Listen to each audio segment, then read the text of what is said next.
प्रत्येकाच्या आयुष्यात काही ना काहीतरी चढ-उतार येतच असतात. तसेच चढ-उतार माझ्या आयुष्यातही आले.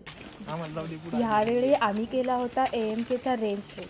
सकाळी 4 वाजता ट्रेकला सुरुवात झाली. इतिहासाची योग्य ती माहिती घेत आम्ही हा ट्रेक असाच कंटिन्यू ठेवला आणि आम्ही अलंगडावरती येऊन पोचलो. डर के आगे जीत है असं म्हणत स्वतःलाच धीर देत मी माझ्या आयुष्यातली पहिली रॅपलिंग आणि क्लाइम्बिंग इकडे केली. अलंगड पाहून आम्ही मदनगडाच्या दिशेने चालायला सुरुवात केली. दुपारपर्यंत आम्ही मदनगडावरती पोचलो सुद्धा आणि मदनगडावरती थांबून आम्ही सूर्यास्त पाहतच होतो. तितक्यात एक देवमाणूस चहा असा ओरडला. संध्याकाळी मस्त मसाल्या भातावर ताव मारत निसर्गाचा अनुभव घेत आम्ही विश्रांती घ्यायचं ठरवलं. हो, यावेळी बिबट्यासोबत नव्हते, पण काही वाघ सोबत नक्की होते. थकले होते बिचारे.